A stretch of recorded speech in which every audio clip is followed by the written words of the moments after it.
اعوذ باللہ من الشیطان الرجیم بسم اللہ الرحمن الرحیم۔ السلام علیکم دوستوں، امید کرتا ہوں آپ سب خیریت سے ہوں گے۔ آج سیرت النبوی صلی اللہ علیہ وآلہ وسلم باب نمبر 10 پڑھیں گے۔ آپ کو قافلے کے ساتھ اس لیے نہیں لے جایا گیا تھا کہ آپ کم عمر تھے، آپ وہیں درخت کے نیچے بیٹھ گئے۔ ادھر بحیرہ نے لوگوں کو دیکھا اور ان میں سے کسی میں اسے وہ صرف نظر نہ آئی جو آخری نبی کے بارے میں اسے معلوم تھی، نہ ان میں سے کسی پر وہ بادل نظر آیا، بلکہ اس نے عجیب بات دیکھی کہ وہ بادل وہیں پڑاؤ کی جگہ پر ہی رہ گیا۔ اس کا صاف مطلب یہ تھا بادل وہیں ہے جہاں اللہ کے رسول صلی اللہ علیہ وسلم ہے۔ تب اس نے کہا، اے قریش کے لوگوں، میری دعوت سے آپ میں سے کوئی بھی پیچھے نہیں رہنا چاہیے۔ اس پر قریش نے کہا، اے بحیرہ، جن لوگوں کو آپ کی اس دعوت میں لانا ضروری تھا ان میں سے تو کوئی رہا نہیں، ہاں ایک لڑکا رہ گیا ہے جو سب سے کم عمر ہے۔ بحیرہ بولا، تب پھر مہربانی فرما کر اسے بھی بلا لیں۔ یہ کس قدر بری بات ہے کہ آپ سب آئیں اور آپ میں سے ایک رہ جائے، اور میں نے اسے آپ لوگوں کے ساتھ دیکھا تھا۔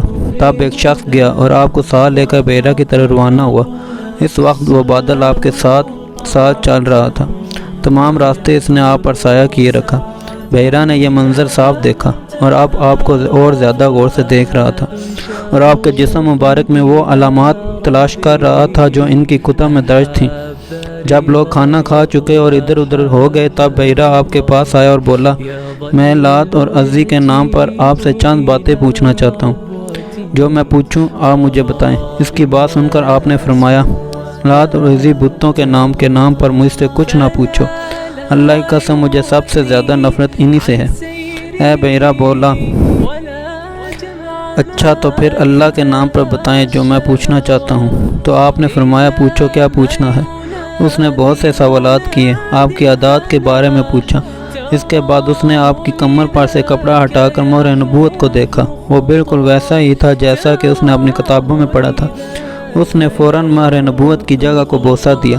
قریش کے لوگ یہ سب دیکھ رہے تھے اور حیران ہو رہے تھے، آخر لوگ کہے بغیر نہ رہ سکے، یہ راہ محمد صلی اللہ علیہ وسلم میں بہت دلچسپی لے رہا ہے، شاید اس کے نزدیک ان کا مرتبہ بہت بلند ہے۔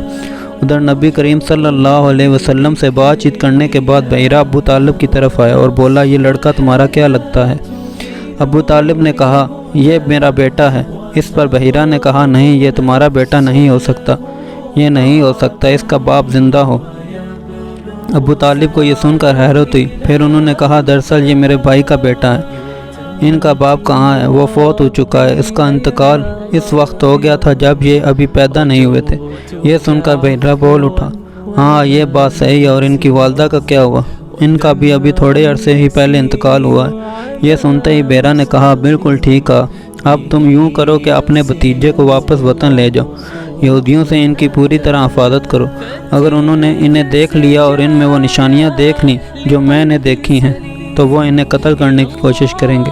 تمہارا یہ بھتیجا نبی ہے، اس کی بہت شان ہے، ان کی شان کے بارے میں ہم اپنی کتابوں میں بھی لکھا ہوا پاتے ہیں، اور ہم نے اپنے باپ دادوں سے بھی بہت کچھ سن رکھا ہے۔ میں نے یہ نصیحت کر کے اپنا فرض پورا کر دیا ہے، اور انہیں واپس لے جانا تمہاری ذمہ داری ہے۔ ابو طالب بحیرہ کی باتیں سن کر خوف زدہ ہو گئے، آپ کو لے کر مکہ واپس آ گئے۔ اس واقعے کے وقت آپ کی عمر 9 سال تھی۔ اس عمر کے لڑکے عام طور پر کھیل کود میں ضرور حصہ لیتے ہیں، ان کھیلوں میں خراب اور گندے کھیل بھی آتے ہیں۔ اللہ تعالیٰ نے آپ کو اس سلسلے میں بھی بالکل محفوظ رکھا۔ جاہلیت کے زمانے میں عرب جن برائیوں میں جھگڑے ہوئے تھے، ان برائیوں سے بھی اللہ تعالیٰ آپ کی حفاظت فرمائی۔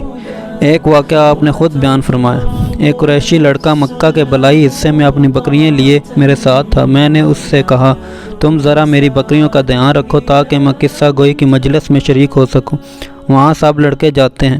اس لڑکے نے کہا، اچھا۔ اس کے بعد میں روانہ ہوا، میں مکہ کے ایک مکان میں داخل ہوا تو مجھے گانے اور باجے کی آواز سنائی دی۔ میں نے لوگوں سے پوچھا، یہ کیا ہو رہا ہے؟ مجھے بتایا گیا، ایک قریشی کے فلاں شخص کی بیٹی سے شادی ہو رہی ہے۔ میں نے اس طرف توجہ دی ہی تھی کہ میری آنکھیں نیند سے جھکنے لگیں، یہاں تک کہ میں سو گیا۔ پھر میری آنکھ اس وقت کھلی جب دھوپ مجھ پر پڑی۔ آپ واپس سے لڑکے کے پاس پہنچے تو اس نے پوچھا، تم نے وہاں جا کر کیا کیا؟ میں نے اسے واقعہ سنا دیا۔ دوسری رات پھر ایسا ہی ہوا۔ مطلب یہ کہ قریش کی لوگوں مجلسوں سے اللہ تعالیٰ نے آپ کو محفوظ رکھا۔ قریش کے ایک بت کا نام بوانا تھا۔ قریش ہر سال اس کے پاس حاضری دیا کرتے تھے، اس کی بے حد عزت کرتے تھے، اس کے پاس قربانی کا جانور ذبح کرتے، سار منڈواتے، سارا دن اس کے پاس اعتکاف کرتے۔ ابو طالب بھی اپنی قوم کے ساتھ اس بت کے پاس حاضری دیتے۔ اس موقع کو قریش عید کی طرح مناتے تھے۔ ابو طالب نے نبی کریم صلی اللہ علیہ وسلم سے کہا، بھتیجے آپ بھی ہمارے ساتھ عید میں شریک ہوں۔ آپ نے انکار فرما دیا۔ ابو طالب ہر سال آپ کو شریک ہونے کے لیے کہتے رہے، لیکن آپ ہر بار انکار ہی کرتے رہے۔ آخر ایک بار ابو طالب کو غصہ آ گیا۔ آپ کی پھوپھیوں کو بھی آپ پر بے تحاشا غصہ آیا۔ وہ آپ سے بولی، تم ہمارے معبودوں سے اس طرح بجھتے ہو اور پرہیز کرتے ہو، ہمیں ڈر ہے کہ تمہیں کوئی نقصان نہ پہنچے۔ انہوں نے یہ بھی کہا، محمد آخر تم عید میں کیوں شریک نہیں ہوتے؟ ان کی باتوں سے تنگ آ کر آپ ان کے پاس سے اٹھ کر کہیں دور چلے گئے۔ اس بارے میں آپ فرماتے ہیں، میں جب بھی بوانا یا کسی بت کے نزدیک ہوا، میرے سامنے ایک سفید رنگ کا بہت قد آور آدمی ظاہر ہوا۔ اس نے ہر بار مجھ سے یہی کہا، محمد پیچھے ہٹو، اس کو چھونا نہیں۔